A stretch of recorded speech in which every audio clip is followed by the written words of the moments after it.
சென்னையில் 5 நாட்களாக நடைபெற்ற நம்ம ஊர் திருவிழா சென்னை சங்கமம் நிகழ்ச்சி இன்றுடன் நிறைவு பெறுகிறது.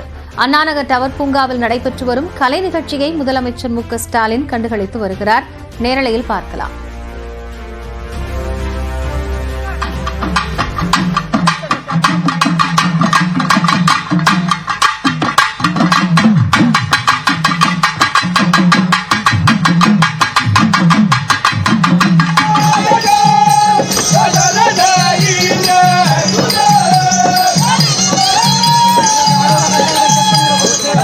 தகவல்களை செய்தியாளர் செல்வகுமாரிடம் கேட்கலாம். செல்வகுமார், இப்போ இந்த விழா குறித்த விவரங்கள் என்ன?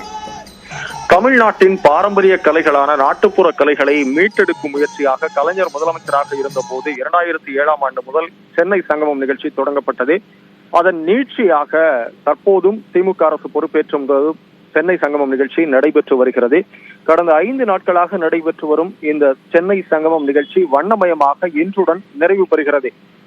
சென்னை அண்ணாநகரில் உள்ள டவர் பூங்காவில் நடைபெறும் இந்த நிகழ்ச்சியை தமிழ்நாடு முதலமைச்சர் மு.க.ஸ்டாலின், அவரது துணைவியார் மற்றும் சட்டமன்ற நாடாளுமன்ற உறுப்பினர்கள் உள்ளிட்ட அனைவரும் பார்த்து வருகிறார்கள். ஆயிரக்கணக்கான மக்கள் திரண்டு நாட்டுப்புற கலைகளை கண்டு ரசித்து வருகிறார்கள். மயிலாட்டம், ஒயிலாட்டம், பறையாட்டம், காவடி ஆட்டம் என ஒட்டுமொத்தமாக 1500 கலைஞர்கள் கடந்த 5 நாட்களாக 18 இடங்களில் இந்த நிகழ்ச்சிகளை நடத்தினார்கள். இந்த நிறைவு விழா தற்போது மிக பிரம்மாண்டமாக நடைபெற்று வருகிறது. பொதுமக்கள் பலரும் பாரம்பரிய கலைகளை கண்டுகளிக்கும் வகையில் ஏராளமான அளவுக்கு இங்கே குவிந்திருக்கிறார்கள். நன்றி செல்வகுமார், இது குறித்த தற்போதைய விவரங்களுக்காக.